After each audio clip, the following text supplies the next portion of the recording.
What's the most you've ever lost in an action figure investment? In this case, it's actually not much. The 1/6 scale Killer Anton figure by Star Toys. But who are they kidding? It's Anton Chigurh from the movie No Country for Old Men, and I think it's mad cool, especially for a third-party figure, and maybe you will too. Stay tuned.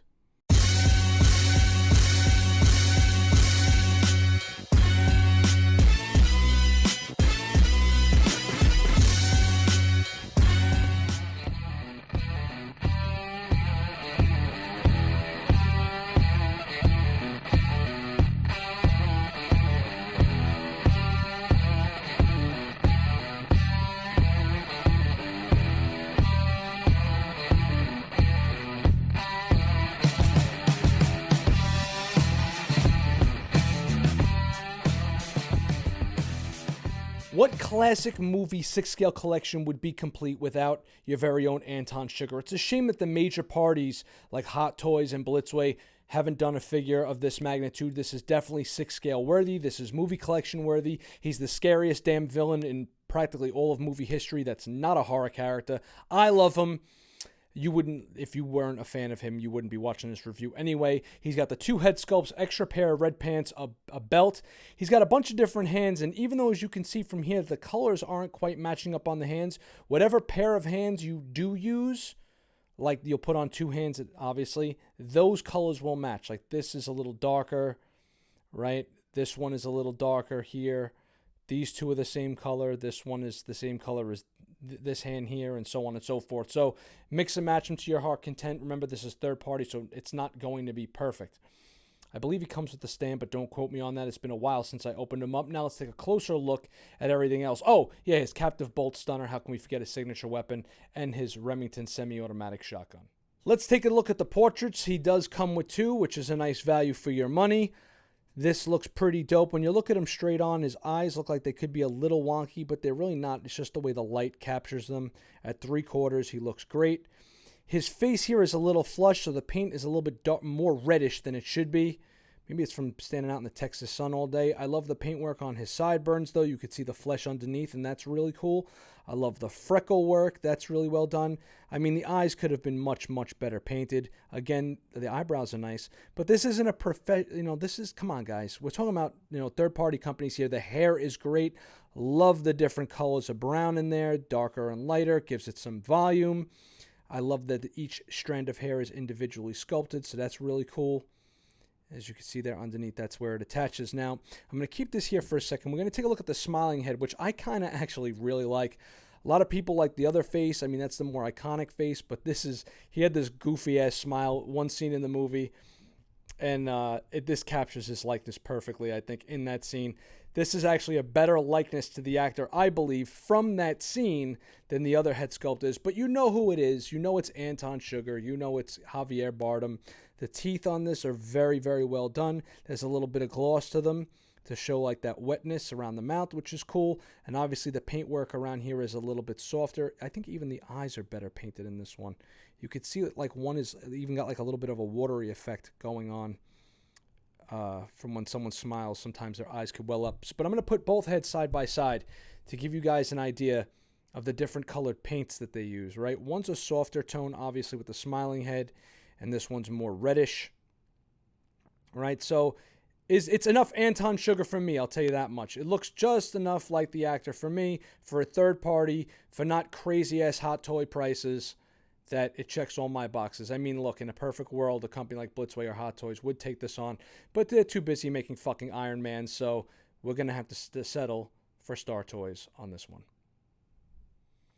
Let's take a close look at the outfit and maybe some of the articulation here. Again, I'm just going to kind of do this at a little bit more of a breakneck speed because I'm not much of a stickler for these type of things. They don't have to be absolutely perfect. If the joints are tight and it looks like the character and it's a good representation in your collection, what more do you want? I'm not going to get hypercritical, especially after a third-party maker like Star Toys. Now, the boots look really good. They could be a little bit better.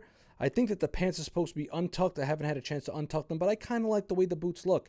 I think it gives the figure a little something that having them half hidden with the pant leg coming over, which is probably more movie accurate, would kind of hide a little, would hide the snake tones a little bit, that snake skin, which could have been a little bit better painted. I mean, the paintwork on these are a little a little sloppy. They could have been a little dustier. They could have added a layer of grime over the front of the boot, but I think it's just fine for me. Maybe I'll do that. Again, it's not something I'm going to lose sleep over. The pants are nice and fine, very well tailored, and fit excellently. The belt, what are you going to do? I don't know. I haven't seen too many 6-scale belts that really fit quite perfectly, but they go through the loops, and, you position it right. Futz with it a little bit, you'll get it to look okay. It's got a nice brown shirt. It's got pockets in there. The pockets open up, so that's pretty cool. Not that you're going to be opening up this guy's pockets or anything, but they're there. So the tailoring on that is nice. It's nicely well stitched, not stitched. And I don't know. It looks good. Looks good enough to me. The lines are straight. Nothing is glaring. There's no little pieces of fringe sticking out. You got to cut them off. At least mine didn't have that. The denim jacket looks good. It gives the figure a little bit more of a pop off the shelf with the coloration on it. And the buttons are nice too. They're put on there pretty good. See? Nice little buttons. Very cool. And obviously the jacket can come on and off and all that other stuff. You're going to have to maneuver the collar. You could actually pop the collar if you want, but he don't do that, so why would you? But he looks good. He looks good enough for me. All right, that's all I could say about that. Now, as far as the actual articulation goes, he's a pretty stiff figure. He's sturdy. I like that. Look, he's not shaking and wobbling around. So the third-party body, the body they used for this third-party figure, rather, is actually pretty good. So the arms, it's almost too good. It's almost too stiff. His arm goes up way high in the front, which is fine. Enough for him to aim his weapon, aim his gun. Now, over here, feel for the joint. Just don't snap your finger. You should be doing this with all your toys. For you vets out there, you guys should be passing along this kind of knowledge. Feel where the joint rotates in here. And then, you hear that? It's on almost a ratchet joint. You could hear it clicking. So that's cool. So you get it to go up that high. You could even get him to flare his arms out. I'm not going to do that just here yet because I'm trying to make this nice and... Look, dude, they're ratchet joints, okay? They go up. Just be careful when you maneuver them around. This one goes forward really well, too. Rotates all around, and obviously the elbows swivel here. There's no bicep swivel though, so the swivel is all in the arm joint here. Now his legs go up decently high, and look, it's not sagging down, which is cool. And his knee also has a little bit of a ratchet once it gets past 90 degrees to hold it. I don't know why you would want to do that unless he's standing on something. If you wanted to get him kneeling, his knee goes all the way back like that. And there's a rotate around the boot at the ankle area, and there's a rotate up on the thigh. And look, he holds everything well. It's not slipping and sliding. Look, I'm shaking him for you. You're not going to have to worry about, not that he's going to be doing jump kicks and stuff like that, but you're not going to have to worry about the weight of the figure wearing down over time because of those ratchet joints. So it's probably going to last a little bit longer, which is nice. Now, as far as the head articulation goes, you can get him rotating his head all the way around, bro. Right? Every time I look at this thing, I laugh. Right? But when you push the neck forward here and up in here, you hear that? That's also on a ratchet joint. So you can get him to look down even further because of the little ratchet joint in the neck, and then it clicks right back up. Right? Ain't that cool? And he look all the way back like that. Right? Which is kind of almost straight on. Well, you could even push it back further. So there's a ratchet in here. You might not want to play with it a little bit. Look, you can now he's looking up, and then you can get him to look all the way down. And look, you can really get him head cocked side to side. So checks all my boxes. I think it's pretty good. Brief look at all the accessories. We're going to start out with the most disappointing one, and that's the Remington semi-automatic shotgun, just because the paint on it is very, very flat.